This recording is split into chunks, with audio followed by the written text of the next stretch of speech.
Milujem Bachletku. Totižto vždy, keď sme tu, tak idem do práce lanovkou. A nie som sama. Dnes sa na štart pretekov vyvezú hore lanovkou aj naše bežkyne a naši bežci. Dnes spolu dosiahneme vrchol, pretože budeme štartovať vo výške 1193 metrov nad morom. No a samotní účastníci ešte pobežia aj 24 metrov nad zemou, tam hore. V tejto reportáži sa dozvieme, aké to pre nich bolo, ale aj to, že či počas behu naozaj boli pod nimi vlci, medvede a napríklad aj orly. Všetko už je pripravené, Lexi je hore ready na detskú rozcvičku, no a ja už o chvíľu vystupujem, tak poďme na to. Na Behaj lesmi je zvykom, že bežecký deň otvárajú tí najmenší pretekári a pod Tatrami ich stálo 226. Pre niektorých z nich bol dnešný zážitok obohatený aj prvou cestou lanovkou priamo na štart. Najmladšej pretekárke bol čerstvý rok a do cieľa došla s úsmevom, za ručičku a za zvukov skandujúcich divákov. Na takéto preteky veru ani naše hory nepamätajú. A vieš, z čoho sú vyrobené tohtoročné medaile? Hovorili ti? No, z plastu a také zlí ľudia hádzu domov a také škaredé plasty, ktoré vypila. Takí dobrý zachráňujú a robí z toho títo medaile. Presne, tak dúfam, že si ich dáš doma na nejaké pekné, čestné miesto. A už si niekedy išla lanovkou? Či dnes prvýkrát?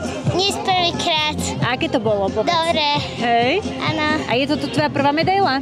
Áno. Tak dúfam, že nebude posledná.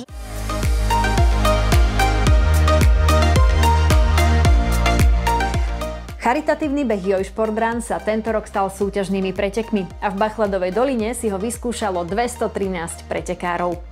Zúčastnení svojím štartom prispievali na charitatívne účely. A teda víťažok putoval na pomoc Juliane, ktorá je v stave slabého vedomia a potrebuje špeciálne terapie. Suma vyzbieraná na charitatívne účely bola presne 1790 eur. Ďakujeme.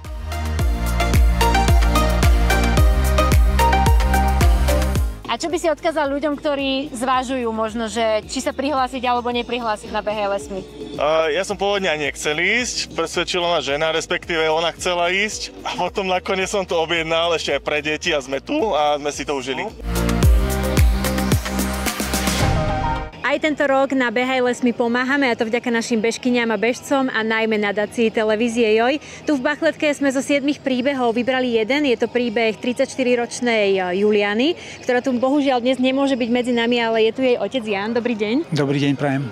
Tak verím, že pomoc určite pomôže. A viete nám povedať, že na čo budú využité peňažné prostriedky? Keďže dcera je 4 roky a 4 mesiace v bdelej kome, tieto peniaze použijeme na rehabilitácie. A vy nám viete povedať tak v skratke Julianin príbeh? 2021 musela ísť na operáciu, tá žiaľ dopadla tiež zle, pretože po navrate domov z nemocnice do 3 dní upadla do bdelej komy a momentálne je v takom istom stave, jak je. Tak veríme všetci, celý tým Behaj lesmi a verím, že aj všetci účastníci, že sa jej stav bude zlepšovať a že samozrejme tieto peniažky aj pomôžu. Otázka ale je, koľko sa ich vyzbieralo dnes na Bachletke, a to nám povie už Majka Pavlíková z televízie Joj. Dobrý deň. Dobrý deň. Vypočula som si tento príbeh. Je to naozaj veľmi smutné, ale čo je v tomto momente potešujúce, že bežci, a bolo ich podľa tej sumy, ktorú vidím dosť, venovali tento štart nadácii televízie Joj a som veľmi rada, že sa vyzbieralo neuveriteľných 1790 eur. Ďakujeme. Ďakujeme veľmi pekne všetkým vám, ktorí ste sa zúčastnili a samozrejme aj televízii Joj a nadácii televízie Joj.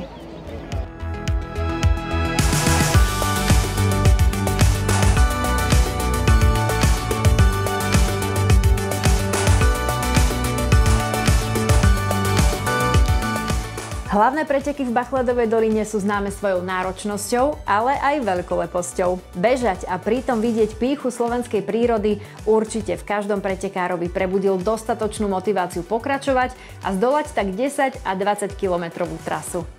Ako môžete vidieť, každý z nich dal do svojho behu všetko a odmenou im bol nielen záverečný úsek na chodníku v korunách stromov, ale aj ekomedaila po dobehnutí do cieľa.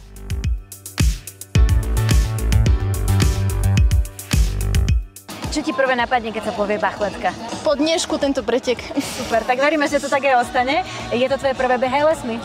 Áno. Z Košic na Bachletku. Dobrý výlet. Dobrý, my sme boli aj v Šťavnici, takže dobrý. Páči sa nám to, aj minulý rok sme boli. A čo bolo na Bachletke dnes najlepšie? No, počasie.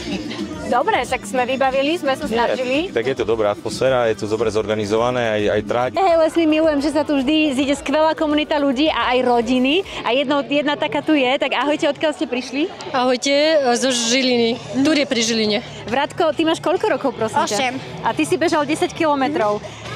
Wow, klobúk dole a takto ti musím normálne zatlieskať. Aké to bolo tu v Bachledovej doline? Dobre. A je to tvojich prvých 10 kilometrov, alebo už to máš natrénované? No, už som behal aj 10 kilometrov. Z Bachletky si dnes môžete odniesť nielen dobrý pocit a pekný zážitok, ale aj sadeničku, ak budete na stupni víťazov, lebo takto už u nás chodí a tieto sadeničky zabezpečujú Lesy Slovenskej republiky. Ja tu mám Ľudsku Čekovskú. Dobrý deň. Dobrý deň, ahojte. Tak sadeničky sú pripravené pre víťazky a víťazov? Sadeničky sú pripravené tak ako vždy na každých pretekoch. A čo je to za druh sadeníc? Tak ako na každej lokalite, aj dnes tu máme pre nich pripravené špeciálne druhy sadeníc, ktoré sú také špecifické práve pre túto lokalitu, pretože keď sa aj bežci pozrú okolo seba, tak tu vidia najmä smreky. No a v tých vyšších polohách už je to borovica horská, ktorú ľudia môžu poznať ako kosodrevinu. A práve ten smrek a kosodrevinu máme pripravenú aj pre našich víťazov. Ja mám informáciu, že pod chodníkom korunami stromov sa môžu nachádzať medvede, vlci a napríklad aj orly. Je to pravda? Tak naozaj v tých Tatrách aj tá fauna, aj flóra je naozaj rôznorodá. Treba si uvedomiť, že sú to lesy špecifické, lesy chránené. Je tu mnoho rezervácií a naozaj ľudia tu môžu vidieť aj také rastlinstvo a živočístvo, ktoré inde na Slovensku nenájdu. Veľa sa rozprávame o tom, že za každého jedného bežca každý rok vysadíme jeden strom, ale ešte sme nepovedali, že čo sú to za stromy. Tak samozrejme tiež to závisí od toho, v akej lokalite sadíme, pretože ten prvý rok sme výsadbu uskutočňovali na lesnej správe Pezinok a tam sme sadili najmä teda buky a aj takú gaštanovú alej. No a minulý rok to boli hlavne duby a buky, bolo to na lesnej správe Prieviza. Tento rok sa necháme prekvapiť, pravdepodobne to bude lesná správa Martin. Tak sa teším, že čo nové sa zase dozvieme na ďalšej zastávke. Vidíme sa vo Veľkej Fatre. Tešíme sa. S kým iným by sme sa dnes na Bachletke mohli rozprávať, ak nie s marketingovým manažérom Michalom Rusňakom. Ahoj. Ahoj. Minulý rok tu na tomto mieste si hovoril o novej lanovke, ktorú pripravujete. Už je hotová, už fičí? Áno, už je hotová. Celú zimu nám krásne fungovala, čiže otvorenie novej 6-sedačkovej lanovky sa podarilo a máme strašne veľa dobrých ohlasov a veľa spokojných lyžiarov vďaka nej. A ona funguje len v zime? Áno, funguje v zime, no a teraz ju chystáme a zase v zime ju spustíme. Dobre, tak sa poďme baviť o tom, čo funguje teraz a o letnej sezóne. Čo chystáte tento rok? Tento rok sa nám podarilo zrekonštruovať pôvodnú vyhliadkovú väžu, ktorá je súčasťou Kráľovstva lesa, čiže to je krásna 15-metrová väža. Je celá prispôsobená tak, aby sa tam vedeli deti voľne hrať, dobudovali sme tam tobogány a prepojili s terajším alebo so súčasným Kráľovstvom lesa. A vidno tu bežcov aj počas roka? Že nie len na podujatí Behaj lesmi, ale že či ste zachytili nejakého človeka, čo sa hore vyviezol, asi tu bolo zabehať. Sem tam prídu aj bežci, ale máme tu viacej cyklistov a tento rok už o 2 týždne pripravujeme cyklistické preteky, čiže to bude Bike Challenge Bachletka, ktoré prvýkrát budeme organizovať tu na hore, takisto podobne ako Behaj lesmi, takže to bude krásne podujatie pre širokú verejnosť. Takže super, že žijete športom vlastne počas celého roka, tak by to malo byť? Áno, určite, chystáme akože rôzne podujatia, či už je to potom športový deň za Attilom Vegom, potom máme takisto aj gorálske folklórne slávnosti, kde sú krásne aj koncerty, na jeseň robíme večerný beh, takže je čo u nás zažiť. Dobre, a uvidíme sa tu opäť o rok, verím. Určite, tešíme sa na všetkých a veríme, že ste si užili nádherné podujatie u nás v Bachletke. Zázemie pretekov bolo dnes špecifické, keďže sa nachádzalo v stredisku Bachletka Ski & Sun. Lesná svorka sa tak mohla prejsť chodníkom korunami stromov a kochať sa výhľadom na Vysoké Tatry.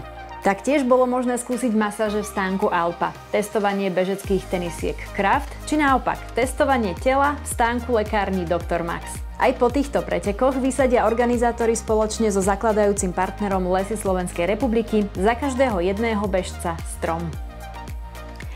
Poďte, už len kúsok! Do cieľa dobiehajú poslední bežci a bežkyne, my im veľmi držíme palce, veríme, že to pre nich bol nádherný zážitok. No a za seba môžem povedať, že sme látku nastavili naozaj veľmi vysoko. A to doslova. Ahoj!